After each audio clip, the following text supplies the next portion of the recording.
योगेश अनंत काले का सभी सुनने वालों को प्यार भरा नमस्कार। मित्रों, 612 में इस्लाम के प्रणेता के मौत के बाद अरब 636 637 में पैलेस्टाइन घुसे, सीरिया घुसे, 637 में इराक, ईरान और खुरासान घुसे, 640 में इजिप्ट घुसे और 650 में मंगोलिया, ताशकंद, बुखारा, समरकंद को उनकी जो खुद की संस्कृति थी उनको सबको डुबाकर उनको इस्लामी बना दिया। 709 में इन लोगों ने स्पेन में घुस के इस्लामी स्पेन बना दिया। 720 में दक्षिण प्रांत के फ्रांस के तट तक अरब गए थे। 643 तक खलीफा की राज्य सीमा जो थी वो हिंदुस्तान तक पहुंच गई थी। वैसे हम आज जानते हैं कि 637 में मुंबई के पास ठाणे, गुजरात में भड़ोच और बाद में देवल, आज का कराची, वहाँ के बंदरगाह तक अकबर अरब आए थे, लेकिन हार के बाद, मारकाट के बाद तुरंत भाग गए। कराची देवल के हमले में अरब सेनापति मुगीराह परास्त हुआ, बंदी बना और बाद में काटा गया। अगले 70 साल तक स्पेन तक जाने वाले अरब सिंध तक भी नहीं घुस पाए। 70 साल, ये हमें जानना पड़ेगा। मोहम्मद बिन कासिम के 712 के हमले के बाद भी लगभग 300 साल तक अरबों की हिम्मत नहीं हुई भारत के अंदर घुसने की। 300 साल के बाद भी अरबों के पास क्या बचा था? सिर्फ मुल्तान और मुनशेरा, ये दो ही सूबे उनके पास रह गए थे। और वो मुल्तान के अरब राज्य का संरक्षण पता है किसने किया? बहुत आश्चर्यजनक रीत्या उन अरबों का संरक्षण सूर्य मंदिर ने किया, क्योंकि मुल्तान का सुल्तान जो था वो हमेशा आने वाले हमलावर राजपूतों को डराता था कि अगर आप हमला करोगे तो हम लोग सूर्य मंदिर तोड़ देंगे। तो इस जैसे और अनेक घटनाओं का उल्लेख मित्रों राम गोपाल मिश्रा जी ने अपनी पुस्तक में डिटेलिंग उसकी की है, जो 636 से 1203 तक का पूरा इतिहास है वो हमें तथ्यों के साथ बताता है। नाम है राम गोपाल मिश्रा जी। हिंदुस्तान में इस्लाम की सल्तनत बनने में 500 साल लगे। वैसे मैंने पिछले एपिसोड में आपको बताया था कि मोटा मोटी 3 कालखंड हजार साल के किए थे। अब ये इस्लाम के हम 500 के 2 कालखंड हम कर सकते हैं, क्योंकि 500 साल तो सल्तनत बनाने में लगे और अगले 500 साल तक इस्लाम की कमर तोड़ी गई। 1206 में घोरी आया और 1707 में औरंगजेब मर गया। तो ये आखिरी कील मुगलों की, ये इस्लामी सल्तनत की आखिरी कील मराठों ने ही ठोकी। आप अगर सामयिक विचार करेंगे तो आपको पता चलेगा कि ये धर्मांध मोमिन कभी भी पूरे भारतवर्ष पे इन्होंने राज नहीं किया। सूफी शाह वलीउल्लाह जो 1702 में उसका जन्म हुआ और 1763 में ये नालायक मर गया, ये सूफी महमूद गजनवी को 4 खलीफा के बाद का सबसे बड़ा सम्मान देता था। बताओ, है तो हिंदुस्तानी, हाँ, लेकिन सम्मान दे रहा है मोहम्मद गजनवी को। काफिर के संपर्क और धर्मांतरित मोमिनों ने पाक साफ इस्लाम के नैतिक मूल्यों का ह्रास किया है। सारे हिंदुस्तानी मोमिन हिंदी बन गए हैं। वाक्य ध्यान करो मित्रों इसके। सारे हिंदुस्तानी मोमिन हिंदी बन गए हैं। ये हिंदुस्तानी मुसलमान उम्मियत भूलते जा रहे हैं। ये हिंदू के जीवन पद्धति का प्रभाव है। हमारे मुसलमानों पे इसका असर हुआ है। उसे हद पार करना, यानी उस हिंदू जीवन पद्धति का मोमिनों के जीवन से हद पार करना हमें जरूरी है। वलीउल्लाह भाई, मैं मित्रों कहूँ, ये सच्चा मोमिन है। इसका दर्द बड़ा सच्चा है, क्योंकि वो कुरान और नबी के सुन्नत पे चलने वाला है। हाँ, वलीउल्लाह ने अब्दाली को जो पत्र लिखा है उसमें वो कहता है कि मुस्लिम की स्थिति बड़ी गंभीर हो गई है। यहाँ मित्रों हमें समझना चाहिए कि रघुनाथ राव पेशवा ने अटक के पार के गांव के वेश पर भगवा लहरा के हर हर महादेव का नारा दिया था 1756 में। वो कहते हैं ना कि अटक पार भगवा लहराया, तो ये रघुनाथ राव पेशवा था। तो ये इसकी बैकग्राउंड है। इसलिए वलीउल्लाह ने लिखा कि मुसलमान की स्थिति बड़ी गंभीर हो गई है।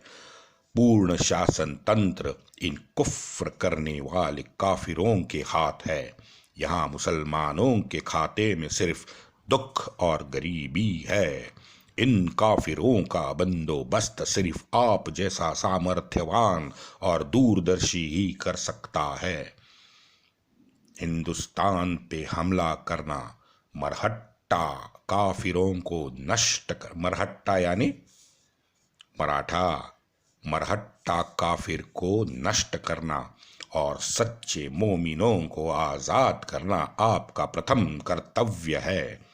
अल्लाह ना करे, अल्लाह ना करे, 2 बार कहा है, अल्लाह ना करे, अल्लाह ना करे।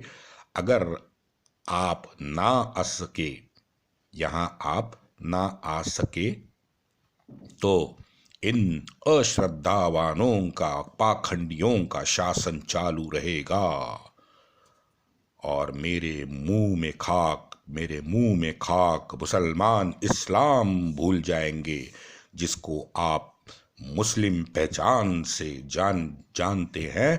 वो मुस्लिम अपनी पहचान ना रख सकेंगे। वलीउल्लाह ने यही पत्र निजाम, नजीबुद्दौला और बाकी के जो जितने भी मोमिन सरदार थे उनको भी लिखा था। और इतना सिर्फ पत्र नहीं लिखा, इन सभी के पास अपने अनुयायी भी भेजे कि भाई इस्लाम खतरे में है। अच्छा, इनका इस्लाम हमेशा हमेशा जब से इस्लाम जिंदा हुआ है आज तक 2022 तक खतरे में ही होता है।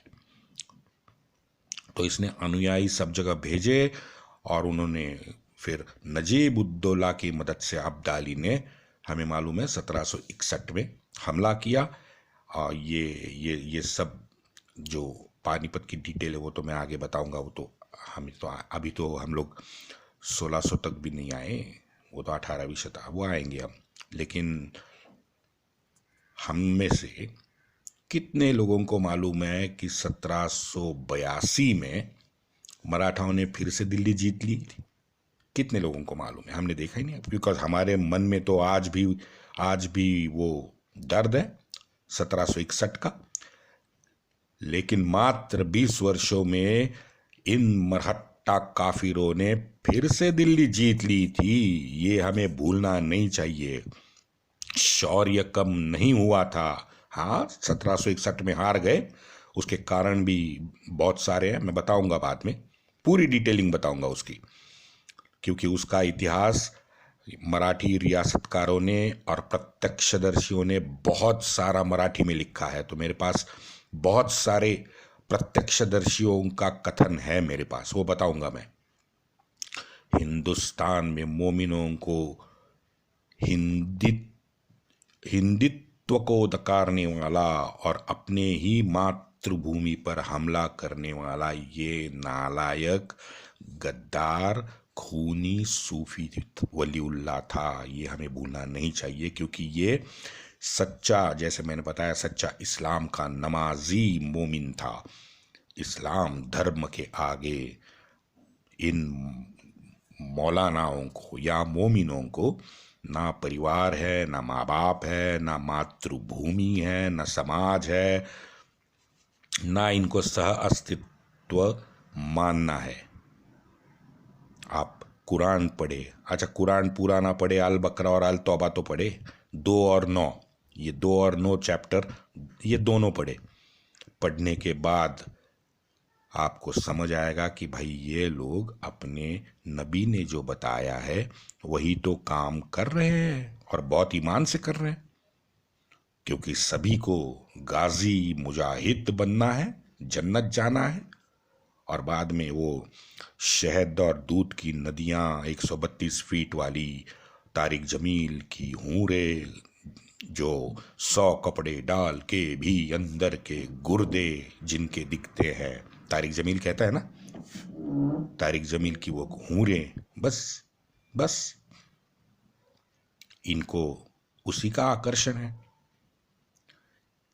और इस उनकी समझ को हम 1000 साल नहीं समझ सके।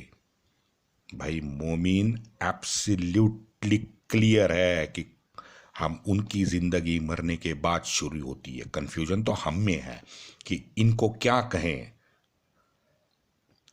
हम कभी उनको इस्लाम को धर्म समझ के उनको बड़ा सम्मान देते हैं, चद्दर चढ़ाते हैं।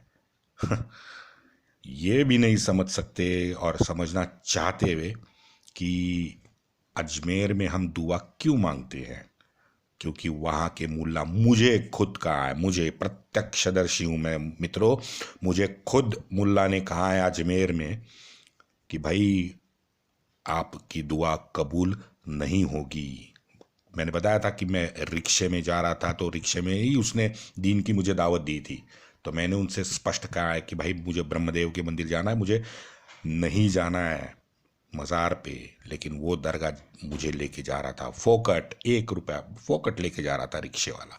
मैंने बताया था आपको, आप पिछले कुछ एपिसोड देखो, मैंने पूरी डिटेल बताई थी अजमेर वालों की। हमें ये मालूम होना चाहिए कि पूरे विश्व से ये कयामत की रात तक लड़ने वाले लोग हैं।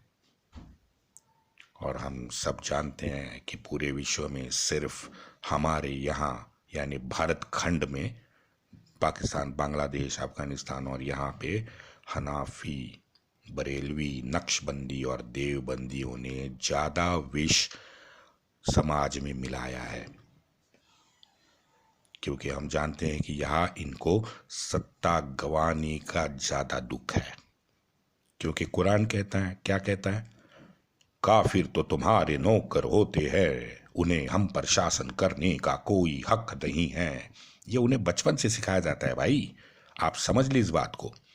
इसलिए तो 2022 में अभी भी आज की डेट में अरबों में हमारे लिए इतनी नफरत नहीं है। हाँ, कुछ मात्र थोड़ी बहुत बची होगी, लेकिन ज़्यादा नफरत अरबों में नहीं है। आप यूएई, बहरीन है, सऊदी अरेबिया है, कतर के बहुत सारे लोग हैं, ये सबको आप देखो, भारतीयों के लिए इतनी नफरत नहीं है। मैं हिंदुओं की बात कर रहा हूँ। लेकिन ये हमारे बरेलवी, नक्शबंदी, देवबंदी, विशैले मुल्लाओं ने यहाँ जो नफरत की दुकान खोल रखी है, ज़रा जानने की कोशिश करे कि ये तबलीग में क्या करते हैं लोग। वैसे अभी मुझे याद आया, हमारे महाराष्ट्र में लातूर का जो कलेक्टर है, उस लातूर के कलेक्टर ने आनन फानन में 6 और 7 दिसंबर 2022 में वो लातूर में तबलीग का कुछ कार्यक्रम था, तो अपने भाई ने सभी लातूर की जितनी भी पाठशालाएं थी सबको भाई ने 2 दिन की छुट्टी दे दी। और सिर्फ छुट्टी नहीं दी, उनको भाई सलाह भी दे कि भाई सब विद्यार्थियों ने अपने व्यक्तिमत्व विकास के लिए बढ़ चढ़ के तबलीग में हिस्सा लेना चाहिए, सभी धर्मों के। अब हद देखो इसकी, सेक्युलर नहीं, सेक्युलर संविधान के रक्षक धर्म का प्रचार में जुटे हैं भाई, कमाल है। इसका सीधा मतलब है, अभी भी मुख्यमंत्री या उपमुख्यमंत्री, शासक कोई भी हो मित्रों, ये शासन व्यवस्था पूर्णतः इन नालायक धर्म विचार, या हम लोग जिसे भांड सेक्युलर कहते हैं ना, उन सेक्युलर विचारों के अधीन है, जो एक पक्ष की तुष्टिकरण बहुत जबरदस्त करते हैं। बल्कि मैं तो ये कहूँगा ये सब हिंदू द्वेषी है, और मेरे पास इसके 5 ठोस कारण हैं कि यहाँ हम भारत में अपने खुद के देश में 3rd ग्रेड नागरिक है आज तक, क्योंकि हमें समान हक मिला ही नहीं है। यही कारण है कि आज भी अन्य विचार या अन्य मान्यता मानने वाले जो जितने भी लोग हैं, उनके विचार हम पे आज भी थोपे जाते हैं। पेलसाठ था, पेलसाठ, ये एक प्रवासी था। ये जहांगीर के समय हिंदुस्तान में आया था, तो वो दिल्ली के मुहर्रम का इसने वर्णन कर रखा है। उस दिन का उसने वर्णन ये किया है कि मुहर्रम के दिन कोई हिंदू की आज हिम्मत नहीं है कि दोपहर तक वो सड़क पे आए, क्योंकि अगर वो सड़क पे आएगा तो भले इसकी जान नहीं जाएगी, लेकिन हाथ पैर काटने का हुक्म है। देखो, दूसरा बताता हूं। 1669 वाराणसी में मित्रों विश्वनाथ और इतर मंदिर जो टूटे फूटे जो भी, उसके बाद लगातार 6 महीने वाराणसी में दंगे हुए हैं। मित्रों, वहां कौन सा ब्रिटिश आया था? ये जो हमें बरगलाते हैं ना, हिंदू मुस्लिम भाई भाई, हिंद गंगा जमुना तहजीब, ब्रिटिशों ने हम पे फूट डाली, इसलिए ये 2 एपिसोड मेरे गए हैं। ये झूठ जो फैलाते हैं मौलाना कि हम तो बड़े प्यार से जी रहते हैं, हमें तो फूट ब्रिटिशों ने डाली। 1669 में वाराणसी में कौन सा ब्रिटिश था भाई? फिर जाके वो हमें मालूम है कि पुण्य श्लोक माँ अहिल्या देवी ने 1785 में जीर्णोद्धार किया। फिर 1857 में भी, वो बताऊंगा मैं कि हमारे भी नालायक ब्राह्मणों ने क्या किया, ये भी बताऊंगा मैं सब खुल के बताऊंगा। लेकिन वो 1857 का आने वाला है, तो आप जरा प्रतीक्षा करो उसके लिए। वो भी बताऊंगा कि वाराणसी में नालायक ब्राह्मणों ने क्या किया। 1785 में माँ अहिल्या देवी ने जब जीर्णोद्धार किया, तो हम जानते हैं कि रणजीत सिंह जी ने शिखर बनाने को सोने के पत्रे वहां पे भेजे थे। मार्च 1761 उज्जैनी में मंदिर तोड़ने एक मोमिन सरकारी अधिकारी आया था, उसके अनुयायी के साथ। क्या हुआ? सबको काट के फेंक दिया गया। बाद में दंगे शुरू हुए। क्यों भाई? सरकारी अधिकारी और अनुयायी को हिंदुओं ने काटा, तो गांव में दंगे क्यों किए गए? ये किसने किए? और ये संघर्ष, ये जो दंगा था, ये बहुत दिन बाद में चला था। और इस मंदिर ध्वंस का बदला उदयपुर के एक राजा थे, राजपूत भीम। इस भीम ने अहमदाबाद में बहुत सारी मंदिर से मस्जिद बनी गई जितनी भी मस्जिदें थी वो तोड़ डाली, और सभी इन मंदिरों की जगह वहाँ पे जितने भी कोली समाज के लोग थे, उन्होंने ये पूरी ज़मीन का ताबा था वो खुद पे ले लिया, और वहाँ नमाज को प्रतिबंध लगा दिया था। ये हाल था मित्रों।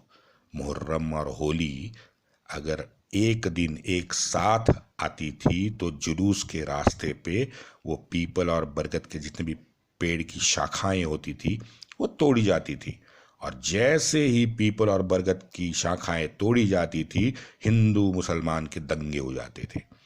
आज भी हम देखते हैं कि रामनवमी के शोभा यात्रा पे और अब तो हनुमान जयंती पे भी दंगे, शोभा यात्रा पे दंगे होते हैं।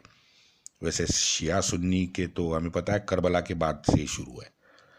ब्रिटिश जाने के बाद भी आज तक दंगे हो रहे हैं। मुजफ्फरनगर का ताज़ा दंगा है 2012 का। अब एक कैरेक्टर पे मैं आपको थोड़ा बताना चाहता हूँ। कैरेक्टर का नाम है सैयद अहमद शाह इस्माइल। इस कैरेक्टर ने देश के हमारे मुसलमान, अफगान और पठानों को एकत्रित किया। तुर्कों से इसने वलीउल्लाह की तरह संपर्क किया। उसकी पता है आर्मी कितनी एक साथ उसने जमा की? 80,000 की फौज, मुजाहिद फौज उसने जमा की।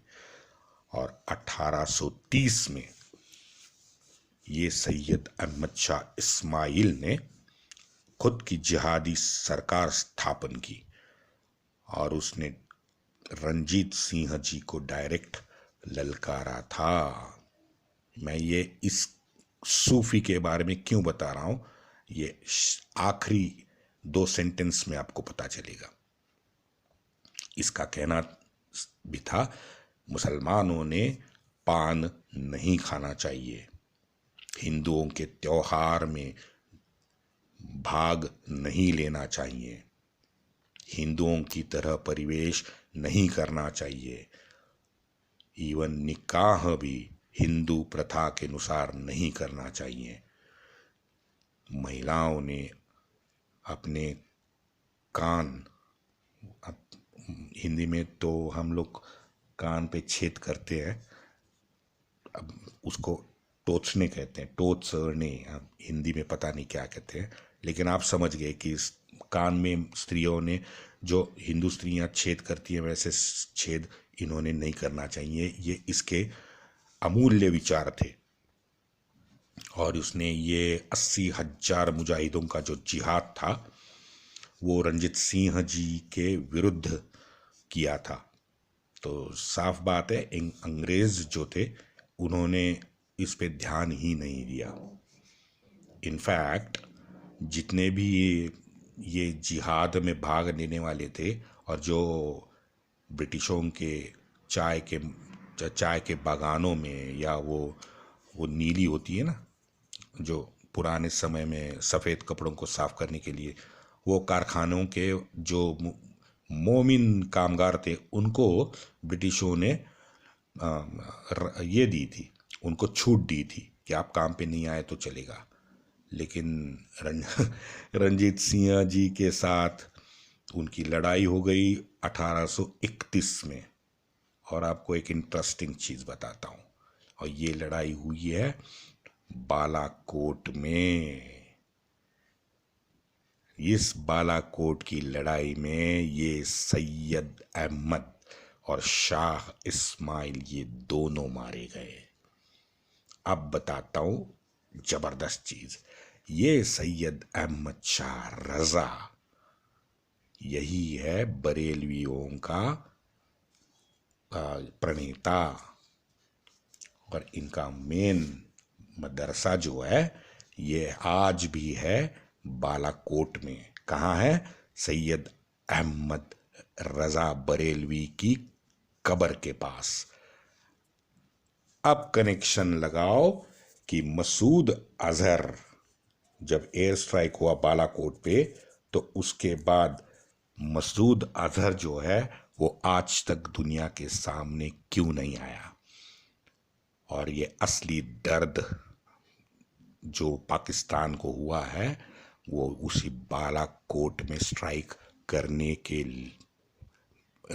इसके लिए हुआ है कि बालाकोट पे एयर स्ट्राइक हो गया। वो चुभ रहा है आज भी।